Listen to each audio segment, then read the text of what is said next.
সূরাতুল সফ এর 90 থেকে নিয়ে 103 আয়াত পর্যন্ত এবং কোরআনের 23 নম্বর পারা 8 নম্বর পৃষ্ঠা থেকে নিয়ে 9 নম্বর পৃষ্ঠা পর্যন্ত বিস্তারিত আলোচনা আছে। অনুবাদ যখন পড়বেন তখন আপনি বুঝবেন যে পিতা সন্তানের সাথে পরামর্শ করলেন, এই শব্দটাই অনুবাদ লেখা আছে, কিন্তু এর গভীরের ভিতরের আলোচনা যে ইব্রাহিম যারা স্বপ্ন দেখেছেন এই ব্যাপারে তিনি কোনো সন্দেহ করেন না যে আল্লাহর পক্ষ থেকে স্বপ্ন, এটা ওহাই, এটা আমি বিশ্বাস করে নিলাম। সন্তানকে জানাইলাম যে সন্তানের ভিতরের অবস্থা ঠিক আছে কিনা। সন্তান যদি বলতো যে না আমি জবাই হব না, তাহলে ইব্রাহিম তো সে পয়গম্বর যিনি ওই সন্তানকে জোর করে হলো কোরবানি দিয়ে দিবেন, কেননা আদেশ টাকা আল্লাহ। ইব্রাহিম আলাইহিস সালাম তো সেই নবী। আমরা সাধারণত বলি যে দেখতে হবে না কার সন্তান, তো বাপ যেমন সন্তানও কি তেমন। আমি কিন্তু কথাটা একটু ঘুরে বলছি যে মা যেমন সন্তান তেমন। ইসমাঈল আলাইহিস সালাতু ওয়াস সালামের ক্ষেত্রে এই কথাটা খুব বেশি যায়। এটা এই কারণে, আপনারা জানেন ইতিহাস, ইসমাঈল আলাইহিস সালাতু ওয়াস সালামকে যখন মরুভূমিতে সন্তান আর বাচ্চা সহকারে রেখে যায়, তখন ইব্রাহিম আলাইহিস সালাতু ওয়াস সালাম ছিলেন কোলের সন্তান, তাই না? কোলের সন্তান ছিলেন। আর জবাই করতে যখন আসলেন তখন তার বয়স 12 থেকে 13 বছর।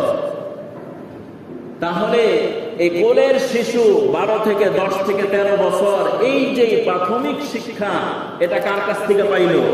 মায়ের কাছ থেকে পাইল।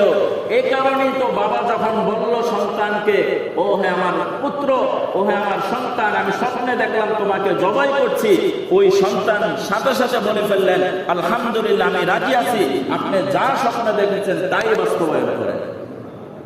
আজকে আমি বাবা, আমি যদি আমার সন্তানকে বলি, দেখেন তো একজনও খুঁজে পাওয়া যাবে?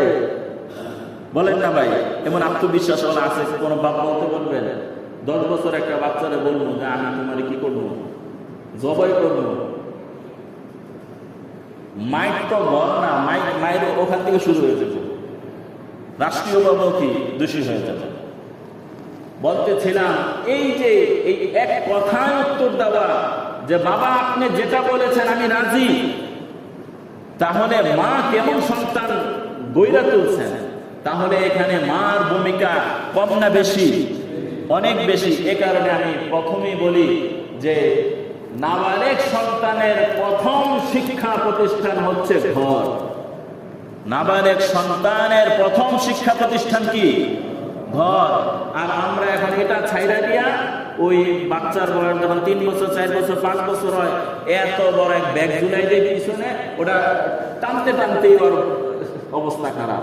কি শিখবে? আচার আচরণ, ব্যবহার, আখলাক শিখার আগে ওর হাতে মোবাইল দিয়ে দেয়, শিখার আগে ওর চোখের সামনে টিভি থাকে, শিখার আগে এমন প্রতিষ্ঠানে দিয়ে দেয় যে প্রতিষ্ঠান থেকে আদব আর আখলাক, ইজ্জত আর সম্মান এগুলো সে শিখতে পায় না।